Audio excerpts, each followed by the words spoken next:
Meus irmãos, que a graça e a paz do Senhor Jesus Cristo possa penetrar cada coração. É uma alegria poder trazer aqui para vocês mais uma mensagem da Palavra de Deus, aqui com o William Alencar e alguns irmãos aqui no estúdio. Deus abençoe a todos vocês.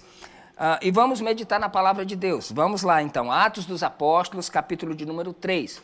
Nós estamos estudando Atos dos Apóstolos e cada mensagem aqui vai ser postada no canal. Então eu peço que você possa acompanhar cada mensagem, não perder nenhuma delas, para que você possa ter continuidade aí no ensino. Atos dos Apóstolos, capítulo 3, versículo 11 em diante diz assim: E apegando-se ele a Pedro e João, todo o povo correu atônito para junto deles, no alpendre chamado de Salomão. E quando Pedro viu isto, disse ao povo: Varões israelitas, por que vos maravilhais disto? Ou porque olhais tanto para nós, como se de nossa própria virtude ou santidade fizéssemos andar este homem?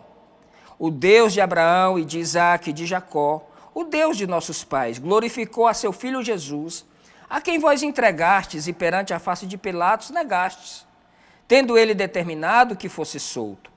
Mas vós negastes o santo e o justo, e pediste que vos desse um homem homicida, e matastes o príncipe da vida, ao qual Deus ressuscitou dos mortos, do que nós somos testemunhas.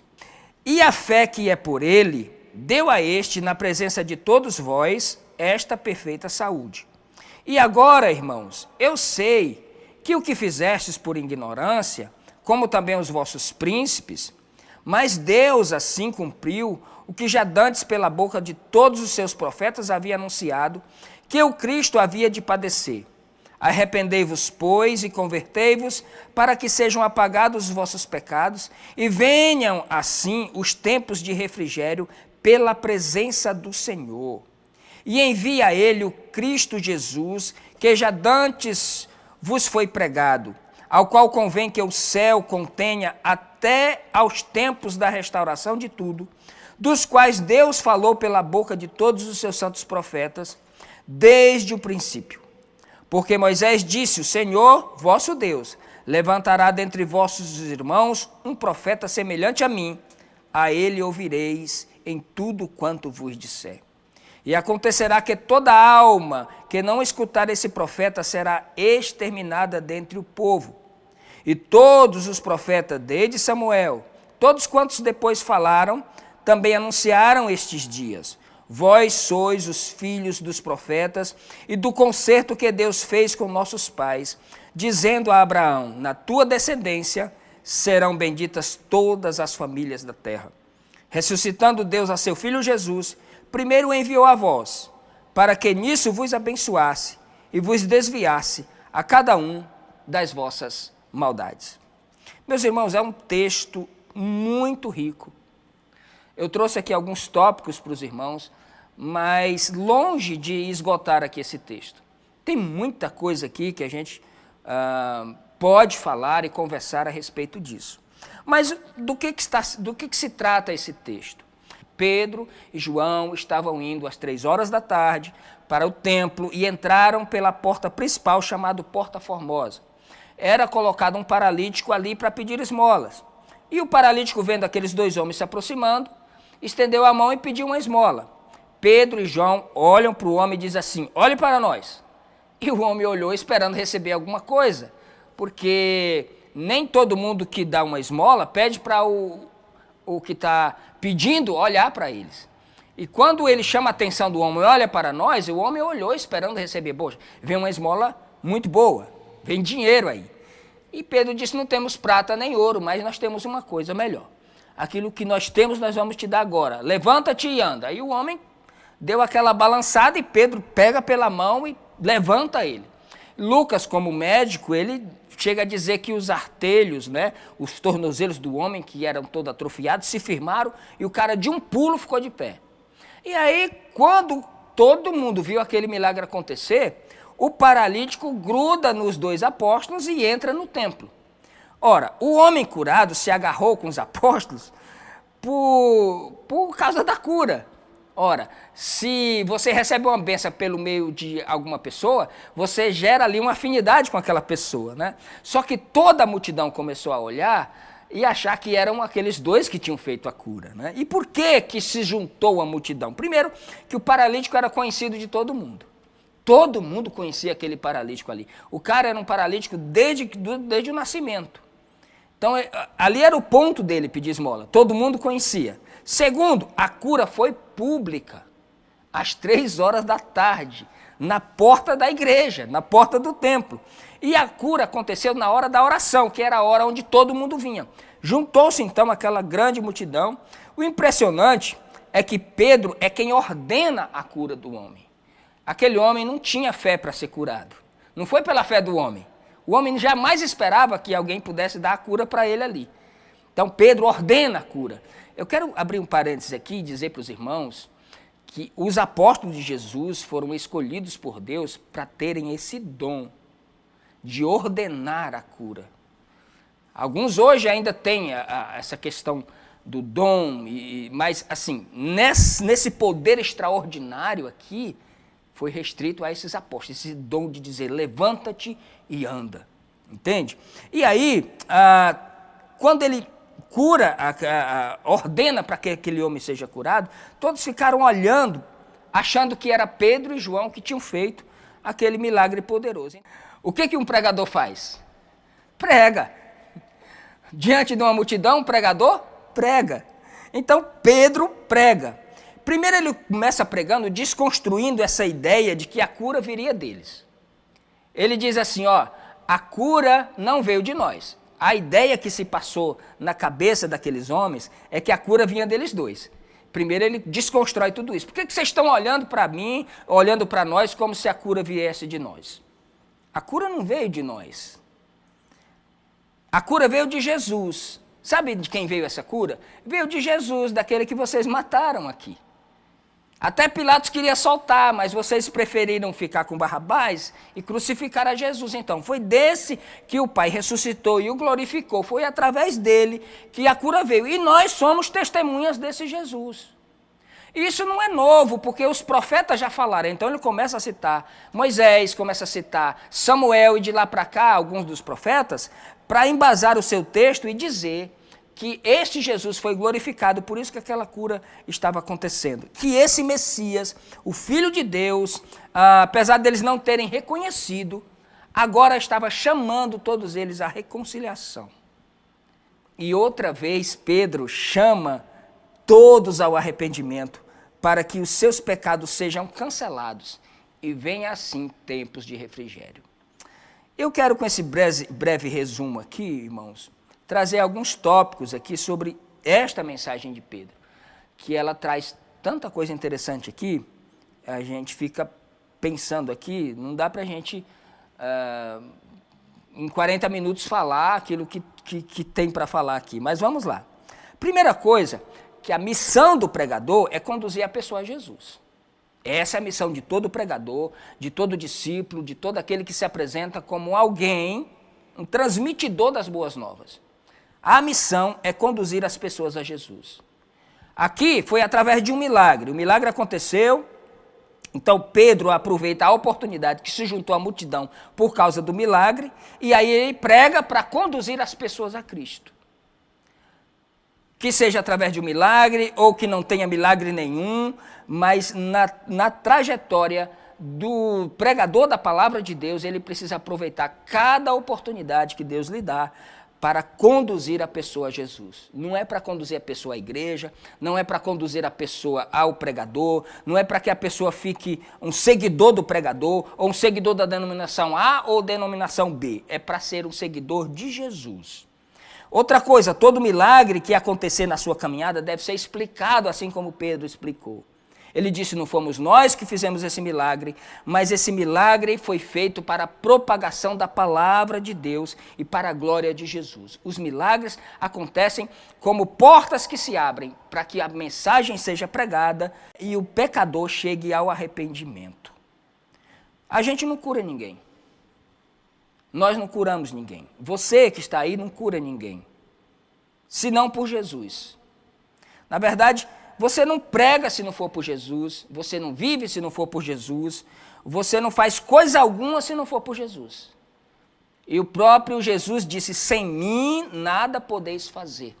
E Paulo, quando prega no Areópago, que ele prega diante dos filósofos, ele diz assim, olha, eu vejo que vocês têm templos, para cada deus aqui vocês têm um templo. Vocês são bem religiosos e supersticiosos. Mas eu estou falando aqui de um desconhecido. Eu vi até o altar aí para um Deus desconhecido. Eu falo em nome desse Deus desconhecido, que é muito desconhecido por vocês, mas muito conhecido por nós. Esse Deus que é desconhecido por muitos, ele quem fez o mar, a terra seca, ele criou todas as coisas. Ele não precisa ser servido, ele é quem serve. Ele não precisa de ajuda humana. Nosso Deus não precisa da nossa ajuda. Nós não fazemos absolutamente nada se não for por Jesus. E aqui no verso 13, Pedro fala que o milagre foi feito por Deus para glorificar a Jesus Cristo diante daquela multidão. Então a missão de um pregador, meu irmão, é conduzir a pessoa a Jesus. Se fugir disso, a sua mensagem está distorcendo as Escrituras. Pelo menos está distorcendo o propósito que a Escritura propõe. Parece uma redundância, não é? Mas a Escritura, o Evangelho propõe para o pregador conduzir a pessoa a Cristo e não a qualquer outro tipo de filosofia ou qualquer outro tipo de denominação. Então, todo aquele que se coloca como mediador entre você e Deus, não aceite. Em nome de Jesus, não está sendo verdadeiro com você e nem com a proposta do Evangelho. Toda pessoa que se coloca como mediador, que para você poder receber alguma bênção ou falar com Deus precisa passar por ele, ou que ele vai te dar cobertura espiritual, qual é o ser humano mortal que pode dar cobertura espiritual para um outro? A cobertura vem de Jesus. É o Espírito Santo que nos dá cobertura. Aonde tiver um coração descomplicado, e ele olhar para Jesus, ali ele recebe a cobertura do perdão e da graça de Deus. A segunda coisa, a palavra de Deus, ela deve confrontar o pecado e chamar o pecador a uma decisão. É o propósito da palavra de Deus. Pedro mostra que aquele Jesus que há poucos dias atrás eles mataram, era o Filho de Deus e ele estava realizando aquele milagre. Mas também Pedro diz assim, olha, eu sei que vocês eram ignorantes a respeito disso, mas ao mesmo tempo ele está chamando essas pessoas ao arrependimento. Então, Pedro aqui ele mostra o pecado e chama ao arrependimento. A palavra de Deus ela deve confrontar o pecado e chamar o pecador para essa decisão de arrependimento. Eles estavam cegos, com o coração endurecidos, mas aqui eles não eram inocentes. Olha que coisa interessante. Embora eles tivessem feito em total ignorância, mas não eram inocentes diante de Deus. O que vemos hoje são muitos mercenários. O que vemos hoje são muitas pessoas falando o que o povo quer ouvir, enchendo a mente dessas pessoas de heresias e enchendo seus templos de gente vazia. E é por isso que o evangelho hoje não confronta mais o pecado. É um evangelho adocicado, é como se fosse água com açúcar. E passam para as pessoas, e tem pessoas aí anêmicas espiritualmente. Espiritualmente totalmente anêmicas, sem força, não criou uma musculatura espiritual. Por quê? Porque é um evangelho adocicado, não confronta o pecado e não chama o pecador para uma decisão. A igreja aqui, primitiva, através de Pedro e de João, estava mostrando como é que se porta um pregador diante de uma multidão. O evangelho é um confronto, é um chamado à mudança de vida. O evangelho te convida para uma decisão. É impossível alguém ouvir a mensagem do evangelho e não tomar uma decisão. Ou ela toma uma decisão de se render ao evangelho, ou ela toma uma decisão de ser um perseguidor do evangelho, porque ficar morno não vai ser possível. Então, eles fizeram por cegueira, mas eles precisavam de arrependimento e de conversão. Então, hoje, você que está aí do outro lado, ouvindo a palavra de Deus, quanto mais você esticar a sua decisão, mais difícil será o retorno. Eu peço a você, em nome de Jesus Cristo, que diante da mensagem que está sendo exposta para você, você precisa arrepender-se do que você é e buscar uma conversão, para que através da graça de Deus possa vir na sua vida tempos de refrigério. Quantos hoje na cegueira e fazendo mal para a igreja de Cristo? Naquela época, os próprios religiosos que perseguiram a Jesus e agora estavam perseguindo os apóstolos, estavam em uma cegueira e fazendo mal para a igreja de Deus. Como Paulo, que era um perseguidor, achando que estava fazendo um favor de Deus e perseguindo o próprio Jesus. Hoje, muitas pessoas na cegueira espiritual, numa cegueira pela denominação, numa cegueira por mostrar serviço não sei para quem, acabam perseguindo a igreja de Cristo. Mas que o Senhor nos dê graça e nos dê misericórdia, para que através da palavra de Deus, o pecado possa ser confrontado e o pecador possa ser chamado a uma decisão de arrependimento. Terceira coisa, o que Jesus precisa é de testemunhas. É disso que Jesus precisa. Os apóstolos se colocavam como testemunhas de Jesus, de andar com Ele, de viver com Ele, e de permanecer com Ele, e de, mesmo depois dele ressuscitado. Isso é o verdadeiro apostolado bíblico. São aqueles que andaram com Jesus, que viram o seu ministério, que viram a sua morte e o viram ressurreto. Estes são reconhecidos pela Bíblia como apóstolos, e aqui tem 12. Hoje nós temos muitos seguidores, muitos simpatizantes, mas poucas testemunhas. Esses homens aqui, eles deram a vida, eles deram a própria vida deles, por causa de testemunhar que Jesus Cristo era o Senhor. A testemunha, ela precisa apresentar-se como um defensor de uma verdade, na qual ela não abre mão, nem pela perseguição, nem pela vida, nem pela morte, nem pelo suborno, nem pela perseguição. Ela não abre mão de testemunhar uma verdade. As testemunhas de Jesus não têm mais as suas vidas por preciosas. Elas não se importam se vão viver ou se vão morrer por sustentar essa verdade. Nós já temos pregadores demais. Nós já temos cantores demais. Nós já temos profissionais de púlpito demais. Nós precisamos de mais testemunhas, de pessoas que viram Jesus, de pessoas que andam com Jesus, de pessoas que obedecem à palavra de Deus, de pessoas que estão dispostas a entregar as suas vidas por amor a esse Jesus. Profissionais de púlpito anseiam por grandes plateias, grandes movimentos, porque o objetivo deles é manipular pessoas, torná-las suas seguidoras. Profissionais de púlpito estão em busca de prata e ouro. É isso que eles querem. Testemunha de Jesus entram nas favelas. Testemunhas de Jesus entram nas casas. Testemunha de Jesus divide o que não tem com aquele que tem menos ainda. Testemunhas de Jesus se colocam à disposição, não tem medo de dizer, conte comigo. Testemunhas de Jesus nem sempre tem prata e ouro, mas sempre tem algo de Jesus para oferecer para as pessoas. Nós precisamos de mais testemunhas. Tem pregador demais, gente. Nós precisamos de testemunhas que entrem nas casas e digam, contem comigo. Nós vamos seguir juntos e nós vamos partir esse pão juntos. Você sabe de onde vem a palavra companheiro? Companheiro é aquele que partilha do mesmo pão, que come o mesmo pão, companheiro.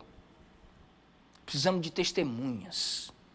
Quarta coisa, a ignorância do povo não serve como desculpa. É preciso se arrepender, porque todos pecaram. Este era o cerne da mensagem de Pedro. Ele diz assim, vocês pecaram, vocês erraram por ignorância, mas através disso Deus realizou o seu plano, mas Jesus hoje está chamando vocês para o arrependimento. Vocês erraram por ignorância, mas não são inocentes. Aqui, de novo, ele mostra a soberania de Deus e a responsabilidade humana. Eu já falei disso nos textos passados, eu não sei explicar isso. Mas eu sei dizer que eles eram ignorantes, mas não eram inocentes. Deus não leva em conta o tempo da ignorância, mas também não terá ninguém por inocente. A ignorância do povo, então, não serve como desculpa. Você que está aí do outro lado, você pode dizer que desconhece, mas a ignorância não serve como desculpa. É preciso se arrepender diante de Deus. Sabe por quê?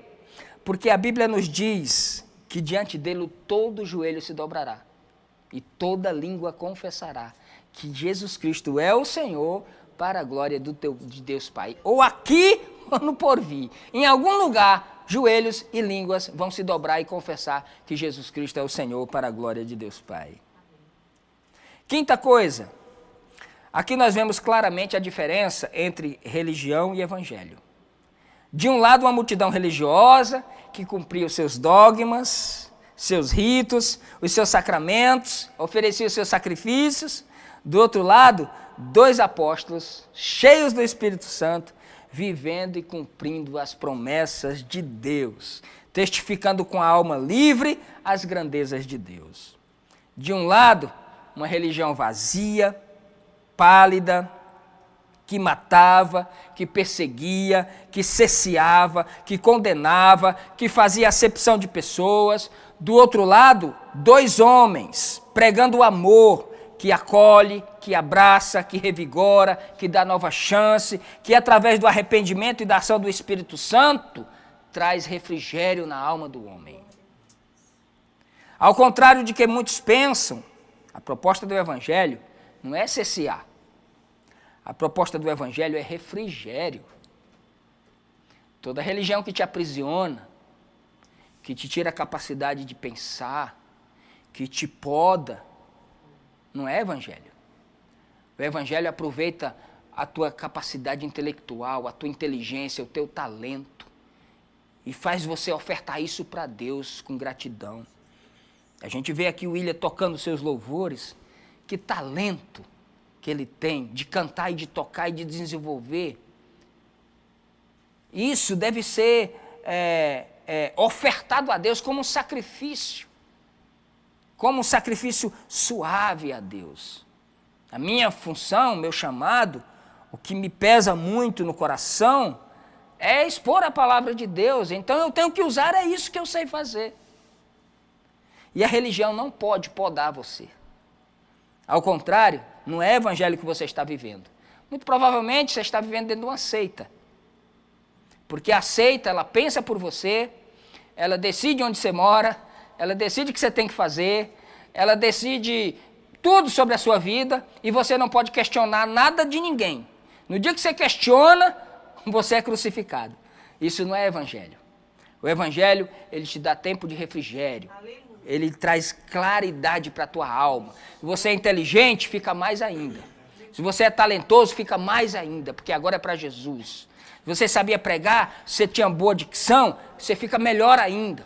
O evangelho não te poda, o evangelho te traz refrigério para você pegar aquilo que você tem e que Deus te deu como talento e ofertar para Ele como cheiro suave. Então, você que está aí me vendo, te ofertar alguma coisa dizendo que é evangelho, isso está te escravizando, te prendeu com os tentáculos, você tenta se soltar e os tentáculos te pegam. Deixa eu te dizer uma boa notícia, o evangelho te promete hoje refrigério, meu irmão. O evangelho é refrigério. Você sabe o que é refrigerar? Imagine um carro. Como é que ele anda se não for refrigerado? Difícil, né?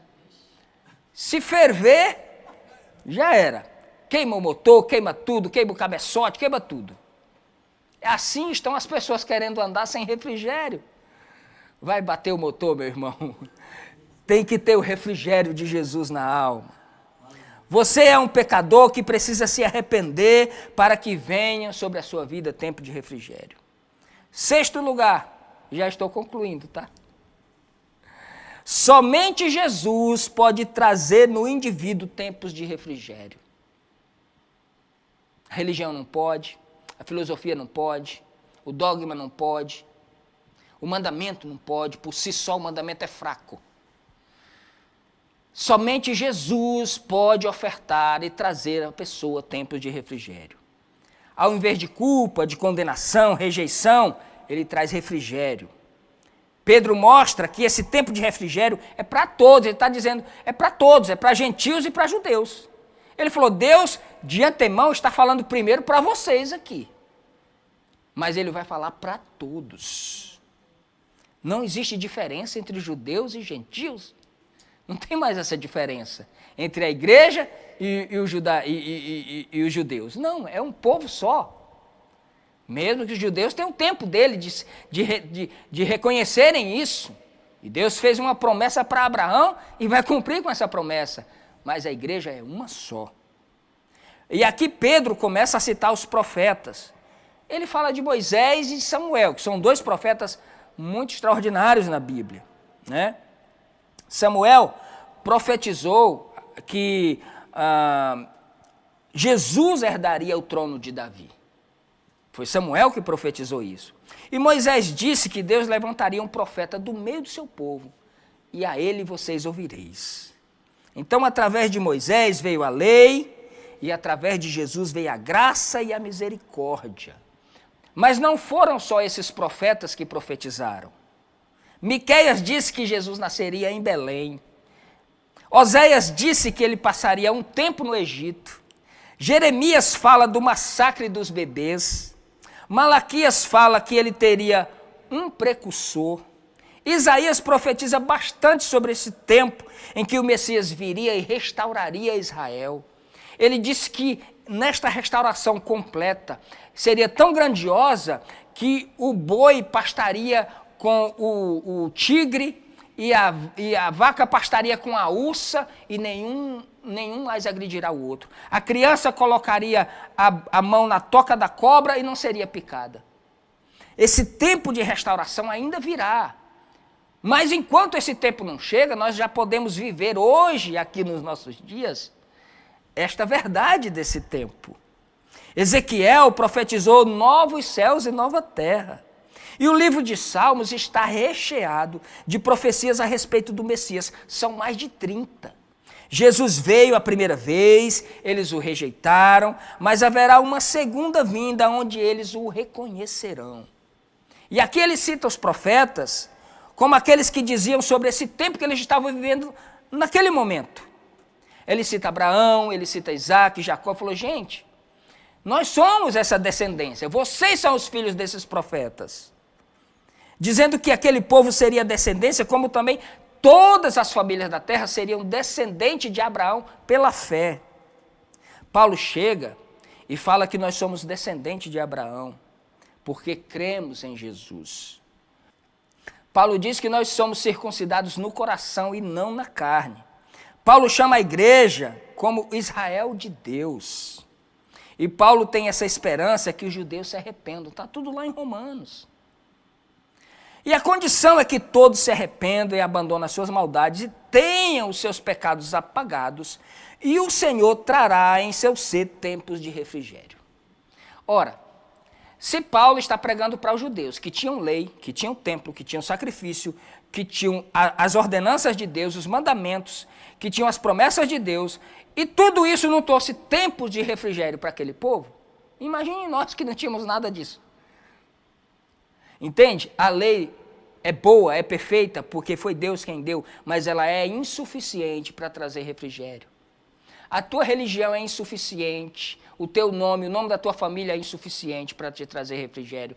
O teu conhecimento, o teu estudo, o teu diploma, a tua filosofia, tudo isso é infrutífero para trazer refrigério para a tua alma.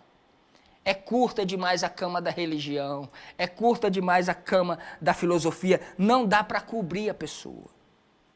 E Paulo tem essa esperança de que os judeus se arrependam.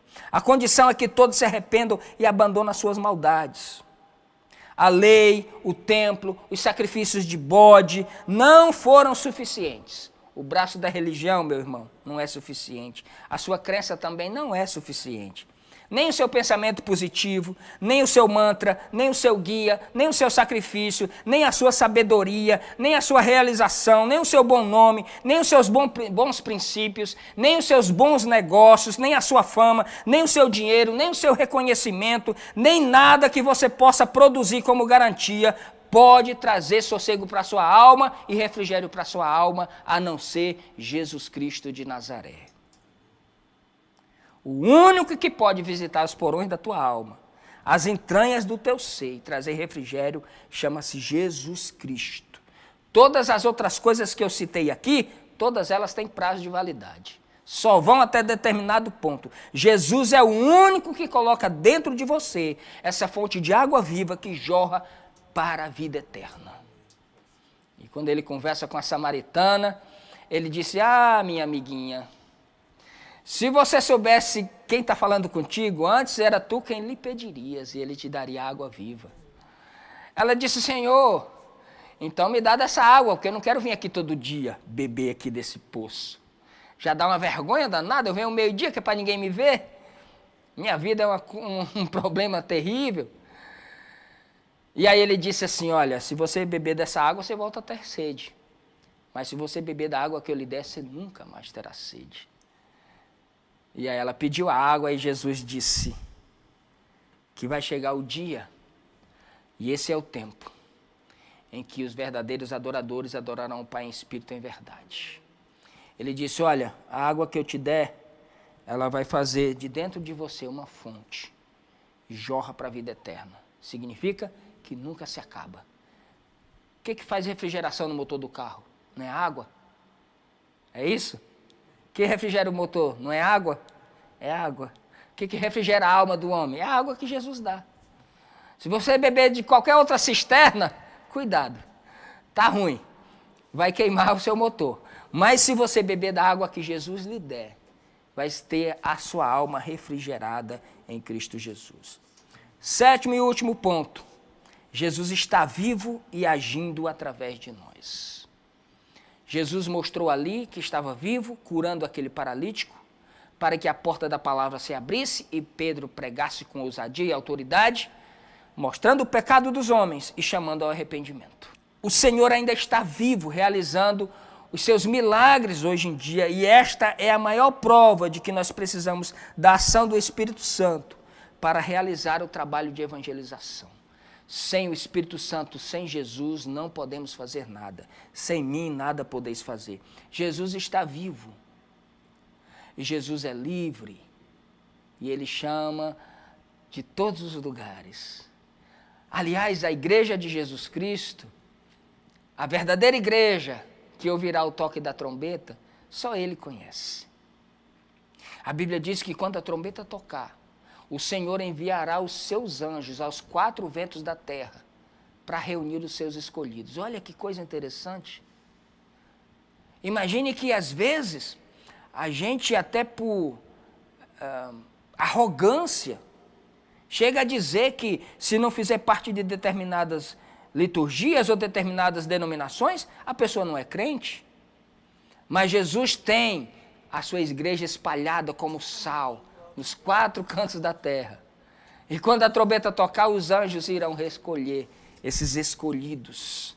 Pessoas que muitas vezes nunca tiveram um microfone para falar, mas são discípulos de Jesus. Pessoas que muitas vezes não têm reconhecimento nenhum e até são desprezados por ministérios, mas são bem conhecidos no céu. São pessoas que são discípulos de Jesus, que fazem discípulos e que pregam o amor e a verdade aos corações. Que Deus abençoe a todos nós, que Deus abençoe você, a sua casa, a sua família, que Deus dê graça e que o seu coração possa transbordar do refrigério que Jesus traz. Tempos de refrigério. Eu gostaria de ter mais tempo para falar aqui sobre tempos de refrigério. Aliás, você que está aí em casa, eu desafio você a pensar sobre isso. Pensa sobre tempos de refrigério. Nós vivemos tempos de dor, tempos de mentira, tempos de política, tempos de promessas que não se cumprirão jamais, tempos de guerra, tempos de tantas coisas. Mas Jesus promete no meio de tudo isso, tempos de refrigério. E você enfrentará tudo isso com o coração refrigerado, porque a água está jorrando dentro de você, quem dá é Jesus. Deus abençoe minha gente, Deus abençoe, e que Deus possa continuar falando em seus corações. Até a próxima, abraço.